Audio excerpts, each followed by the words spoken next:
pas que je m'énerve, faut pas que je m'énerve, faut pas que je m'énerve.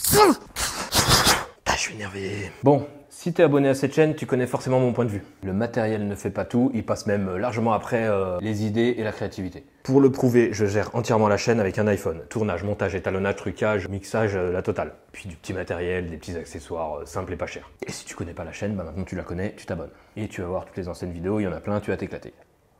On va pas se mentir, dans l'univers de la vidéo, c'est la course à toujours plus. À celui qui a la meilleure caméra, à celui qui a le meilleur accessoire, c'est un concours d'ego. Et on oublie trop souvent de parler de créativité, de bon goût, de cadrage, de storytelling, d'émotion, enfin je sais pas, à la base quoi. Chaque année, on voit des caméras sortir sur le marché de plus en plus puissantes, de plus en plus perfectionnées. 4K, 8K, 16K, stabilisation, montée en ISO, ça filme dans le noir, ça filme derrière les vêtements.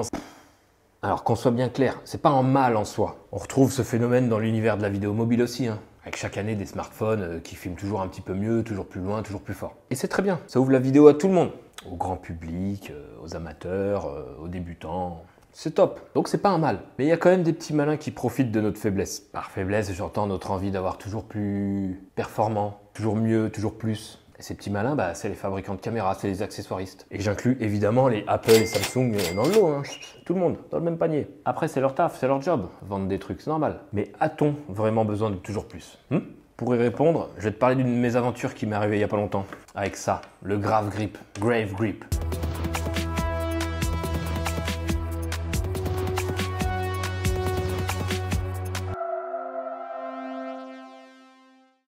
Cette merde, je vais pas rentrer dans les détails du produit. Pas envie de leur faire de la pub, surtout. Bien au contraire. J'ai acheté ce produit en Kickstarter. C'est marrant et les trucs, il y a des idées, je découvre beaucoup de trucs sur Kickstarter. Le produit m'intéressait. Les vidéos promotionnelles qui accompagnaient la vente de l'article, c'était folle. Ça donnait trop envie. Moi, en tant que bon consommateur, j'achète. Et j'ai acheté sans même me poser la question, en ai-je vraiment besoin? J'avais très envie de le tester pour la chaîne, c'est surtout ça. Je savais très bien que j'en avais pas réellement besoin, moi j'ai déjà un DJI Osmo Mobile 4. En gros, c'est un produit pour stabiliser ta caméra. Plus exactement, un produit spécialisé pour stabiliser tes pocket caméras. Mais c'est un stabilisateur pas motorisé, pas électronique, mais mécanique, donc il n'y a pas de batterie. Il marche tout le temps. Censé marcher tout le temps. Comme je te l'ai dit, les vidéos qui mettent en avant le produit sont super alléchantes. Elles donnent envie. De fou. Quand tu les vois, tu te dis « il me le faut ». Et c'est ça le problème. Parce que « il me le faut », bah c'est pas « j'en ai besoin ». Je t'explique. Le produit coûte 40 €, on va dire. 40 €, t'as juste ça qui est livré. Moi, j'ai rajouté le manche. Manche officiel à 10 €. Donc ça fait un produit à 50 €. Mais peu importe, parce que même à 10 €, bah c'est pas utile. Ça aurait été la même. Même à 10 €, ça aurait été la même. J'ai pas besoin de ce produit. Pas parce que j'ai déjà des produits qui répondent à ma problématique. Je vais t'expliquer. Le but du Grave Grip, c'est de stabiliser des pocket cam, caméras d'action, des GoPro ou des smartphones. On va pas stabiliser plus vu la miniaturisation du truc. Sauf qu'une stabilisation mécanique sera quasiment toujours moins bonne qu'une stabilisation motorisée. Surtout avec un produit aussi compact et miniaturisé. En plus, le Grave Grip stabilise qu'un seul axe.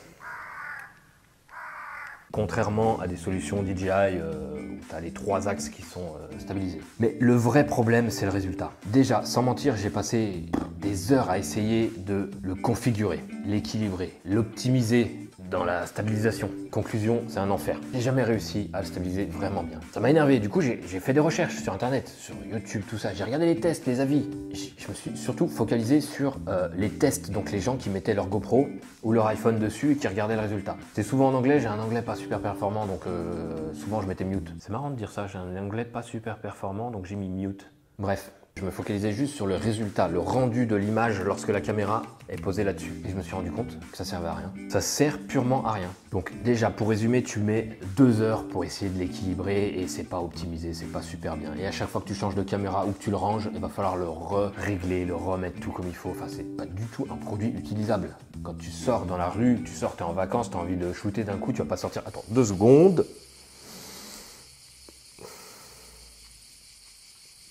Ah bah attends.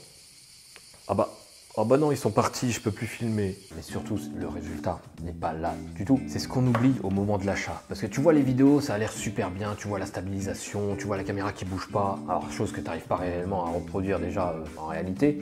Mais même si c'était le cas, les GoPro, et notamment les GoPro 360 actuellement, elles ont une stabilisation intégrée, native à l'appareil, qui est extraordinaire, qui est folle. Je te mets des exemples. Et ça, c'est sans utiliser cet outil ou d'autres outils de stabilisation. C'est natif à la GoPro. Donc on se dirige vers un monde où la caméra a plus besoin de stabilisateur. Avec ou sans le Graph Grip, avec une GoPro ou une caméra d'action, le résultat est le même.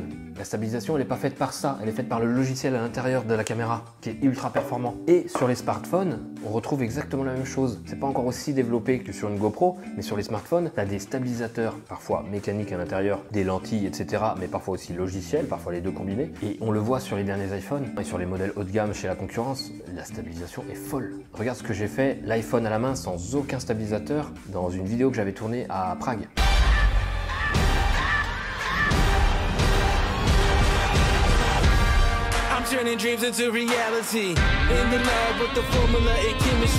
J'aurais eu cet outil de stabilisation, ça aurait été exactement le même résultat, parce que la stabilisation, elle vient pas de ça, elle vient de mon iPhone. Et de deux, j'aurais perdu un temps de fou à l'installer. Et j'aurais ruiné ma capacité à shooter l'instant présent. Conclusion, avant de vouloir toujours plus, caméra plus performante, des accessoires qui te permettront de faire ci, de faire ça, demande-toi vraiment si tu as besoin du produit ou si tu en as envie. Il y a une grande différence. Moi, le prochain iPhone, j'en ai envie, mais j'en ai pas besoin.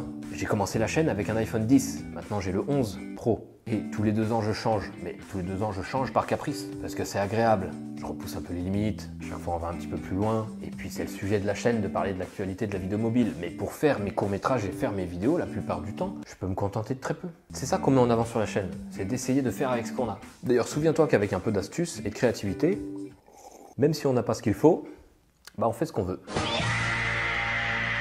Alors, si tout de même le produit t'intéresse, sache que tu trouveras pas de lien en description, parce que c'est vraiment de la merde et que je t'interdis de l'acheter. Écoute, maintenant, dis-moi en commentaire ce que tu penses de tout ça, mon petit blabla. Est-ce que la course a toujours plus dans la vidéo et dans tous les domaines? Qu'est-ce que t'en penses? C'est bien, comme je l'ai dit en intro, c'est pas un mal en soi. Est-ce qu'on en a réellement besoin à chaque instant? Dis-moi en commentaire si également tu as déjà acheté des accessoires inutiles que tu regrettes et qu'est-ce que c'était. Voilà, en attendant, oublie pas de mettre la cloche, abonne-toi, partage la vidéo, partage la chaîne à tout le monde. Si t'es nouveau, sache que sur la chaîne, il y a des films, des making-of, des tutos, des présentations de matériel, des interviews, l'actualité de la vidéo mobile ainsi que des reviews d'applications. T'as tout ça à rattraper déjà. La chaîne a bientôt 3 ans, et puis t'as tout l'avenir qui arrive, donc abonne-toi, parce que ça arrive, il y a plein de vidéos qui arrivent. Bon allez, moi je me tire, j'ai plein d'autres trucs inutiles à acheter pour des prochaines vidéos.